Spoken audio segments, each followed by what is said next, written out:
Okay, Assalamualaikum warahmatullahi wabarakatuh, Dr. Rosli. My name is Muhammad Haikal bin Muhammad Pishul and my metric number is 273073. Today, I will present part 1 of set B by explain the table of entities and activities and context diagram of SESB Sdn Berhad. Okay, first of all, we have to prepare the table of entities and activities for purchase order and cash disbursement procedures. So we list all the activities by show the name of entities that perform the activities and also the relative paragraph number. After listed all the activities, we consecutively number of each activity. Then details about the short table will be discussed after this. Okay, ni the first one. The second one, the third one, the fourth one, and the last one. Okay. Next, we have to prepare the context diagram for purchase order and cash disbursement procedure. By looking at this, I make a combined context diagram for purchase order and cash disbursement procedure named purchase and cash disbursement procedures. Then for context diagram, we have five external activities which are vendor, computer system, store executive, operation employees, and account officer. Then the system get a purchasing decision based on minimum inventory needed for each product together with minimum order quantity and pre-numbered purchase order copy. This is for the store executive.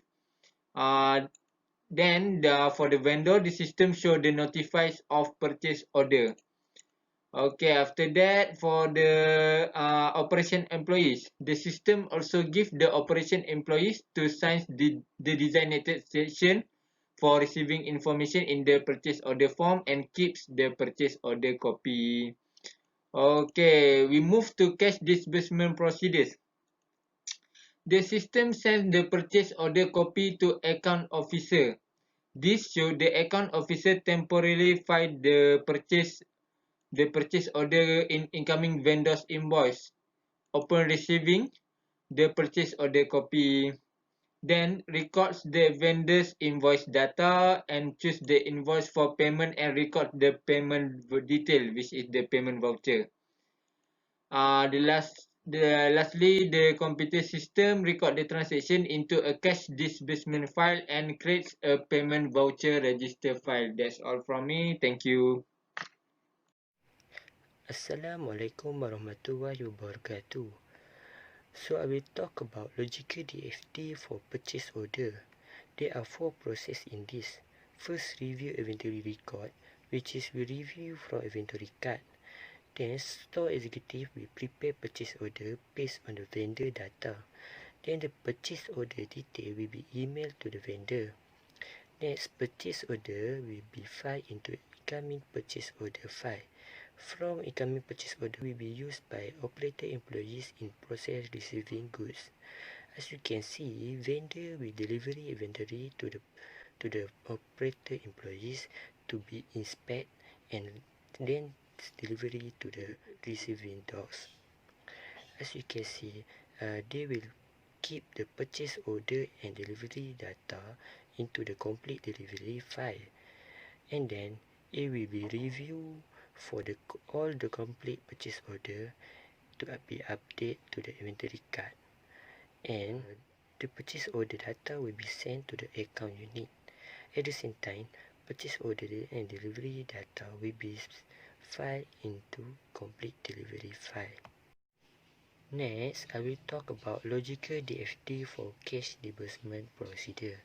As you can see, the account officer will temporarily file purchase order in incoming vendor invoice data. They will take out the purchase order and then match with the vendor invoice. From that, they will record the vendor invoice into the vendor master data. Then, computer will read the vendor master data and then record the vendor invoice into the system. Then, that process is record transaction, which is handled by the computer. The computer will record the transaction and update the respective vendor file and the general ledger master file. And then from this, they will be file the account payable into the open vendor data. From this, they will take out the becoming due invoice and attach with the purchase order, and then enter the vendor to the account system. Then after retrieve the respective vendor record from the vendor master file, they will be computer will display all the pending invoice on the screen. Then from this, they will choose the invoice for payment and record the payment detail.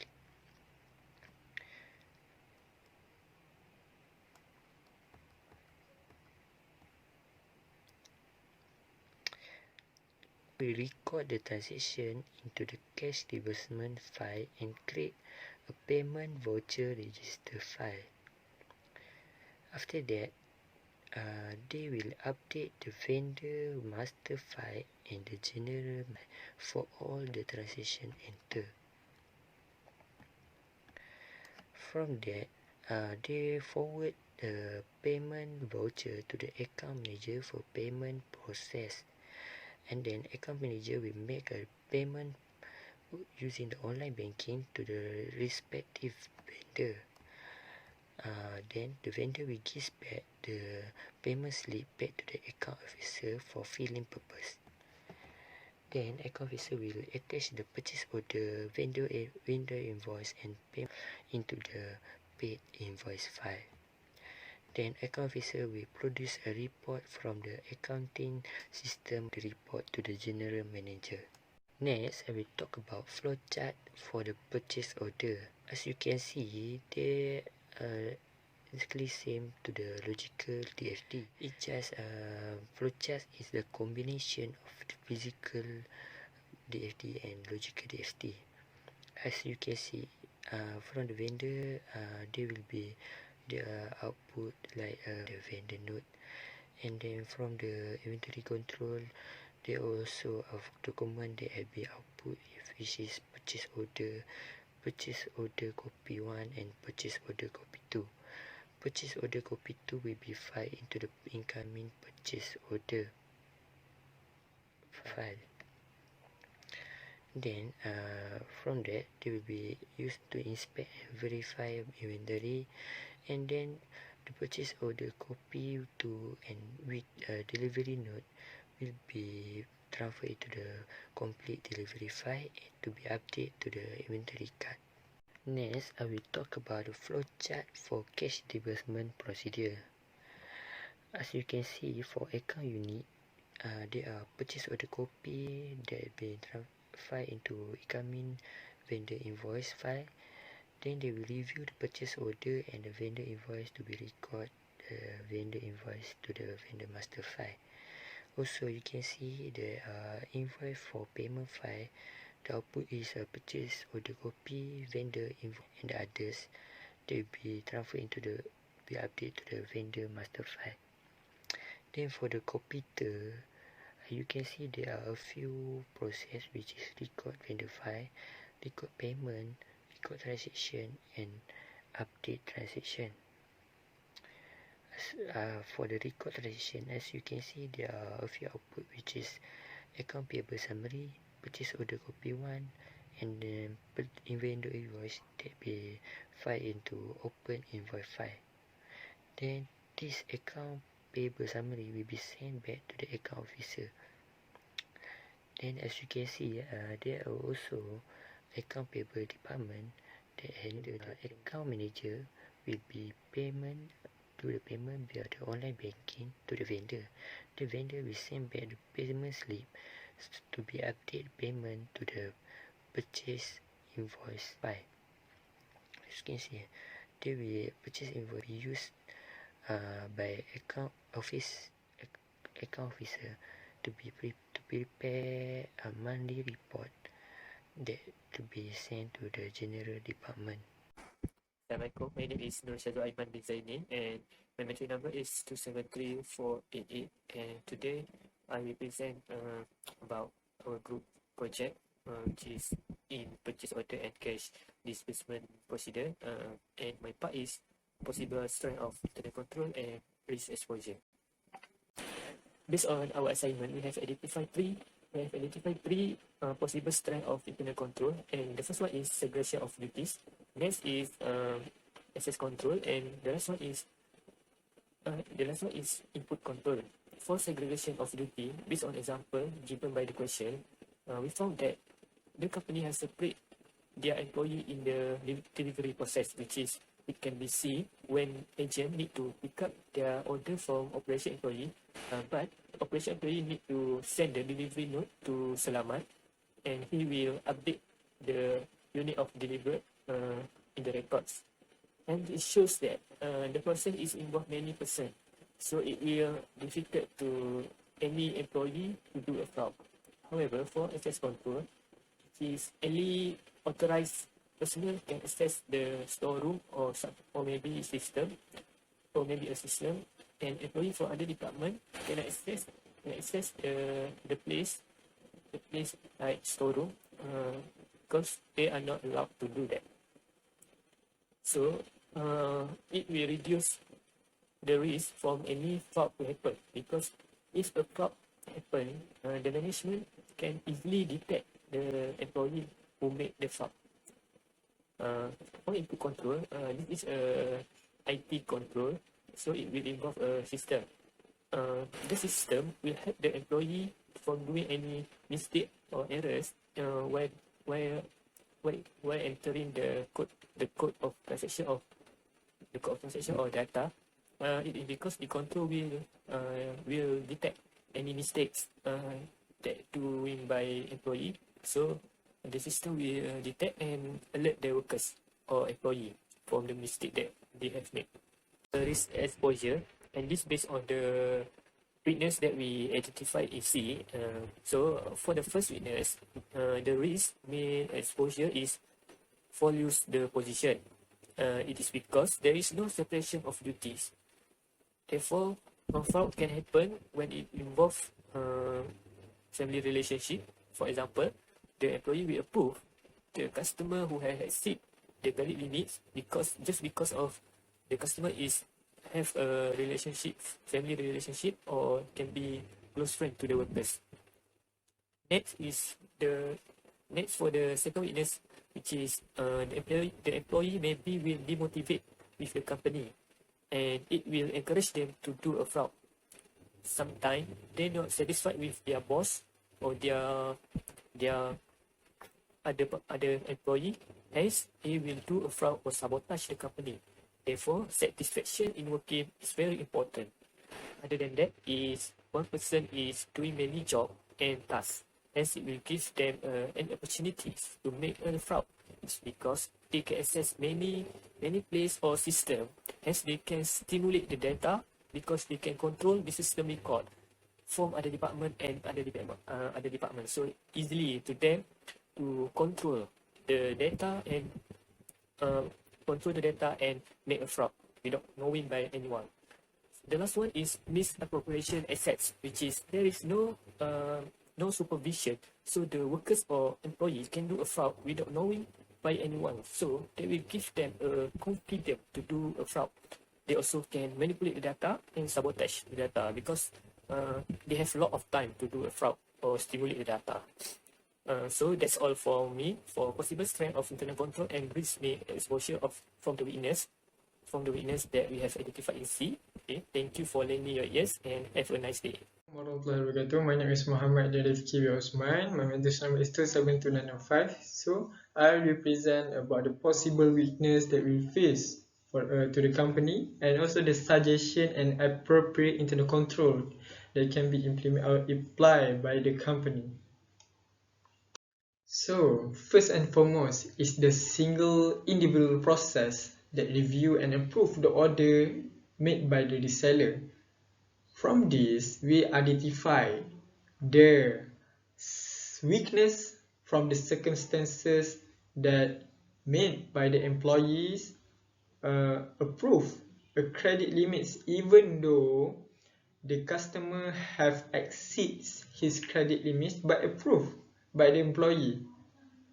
So it's not fair and must be solved from the company side. Next is insufficient manpower. Insufficient manpower, for example, in the statement has stated that the company have made even higher number of inventories day by day, and then there is not enough employee that can be helped to carry out the inventories to the warehouse. So they must call other employee to help them from other departments. So is weakness that we identify. And then next is lack of segregation of duties. Lack of segregation of duties, for example, this weakness we identified in the statement that shown or state that Shima did all tasks by herself without any helping by other employee. So it will cause trouble to the company, either the Shima can do any fraud activity or can be exhausted with her work. And then next is unsecured access control.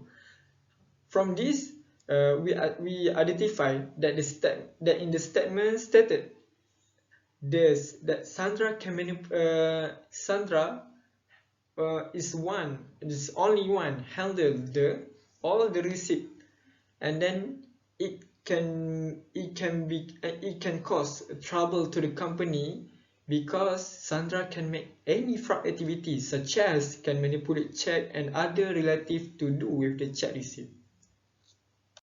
And next is a suggestion and appropriate internal control that can be applied by the company. So first of all is power inspection. We suggest to the company to have the power inspection of the company team to avoid any fraud activity, such as from the weakness that we state in the first point from the previous slide. And next is have a schedule and need to make sure all the workers must follow the schedule. And then hiring more workers. We can avoid the weakness from insufficient manpower, such as we didn't have to call any other employees to help carry out the inventories, and then we're hiring more workers to avoid this problem. And then next is put a supervision for guiding employees' activities, such as from the previous slide that stated that Sandra can manipulate the check or receipt that are handled by herself, and then we put the supervision to make sure she didn't have any chance to do that. In the part 2, we recommend to the Malaysian Communication and Multimedia Commission, Cybersecurity Malaysia and private entities at least a 5 way of fighting against cybercrime. So first of all is keep everything up to date to make sure all the company will applicable to make sure their system is always keep updating. And then, as we know, due to the pandemic coronavirus, fraud activities such as stealing, scamming and others are always have in the current situation. So as a professional bodies may take a responsibility to make sure this problem can be solved. And our suggestion that we recommend to them is must keep adapting the system and make and apps to help the company who have problem with the system, and to make an updating the current system that used by each company in the country to make sure the security and of the information by the company cannot be stealing by others entities. So that's the point number 1. Okay, number 2, use strong and unique password is one of the way to fight cybercrime. This is because by remembering password, especially complex one, is not fun, which is why so much effort goes into searching for better alternative. For example, select those that are at least 14 characters long. Other than that, try starting with a favorite phrase and then simply using the first letter of each word. If you like for complexity, add number, punctuation or symbol, but the important one is the length of the password. Okay, number 3, enhancing national cyber security governance and ecosystem. This is because uh, they need to strengthen governance structure in order to strengthen the national cyber security governance framework by clearly processing the roles and responsibility of all parties to the scheme. That's all from me. Thank you. Next, the other way of fighting against cybercrime is to educate people or netizens regarding cybercrime. The Malaysian Communication and Multimedia Communication Commission, Cyber Security Malaysia and private agencies should fight against cybercrime, educating netizens or individuals about public knowledge of cybercrime among internet users. Other than that, in any location, regular cybercrime information should be shown, as this would make people more aware of cybercrime that can occur or attack at any moment. So, through this initiative, people in the cyber world will learn with them. Last one is strengthen the level of Wi-Fi security. It is important because hacker can easily hack your system using Wi-Fi data.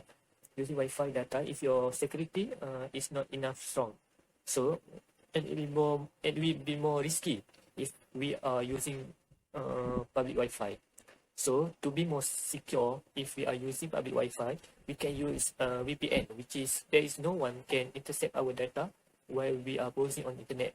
It is because even though we are using public Wi-Fi, but this app will make our browsing data on internet to be more private, so no one can intercept or stolen our data. Therefore, it will be more safer if we are using this application while browsing the internet when using a public Wi-Fi, such as we are in the library or cafe or other places that using the public Wi-Fi. So that's all for our presentation about 5 way in order to protect us from exposure to cyber crime. And thank you for listening, and Assalamualaikum.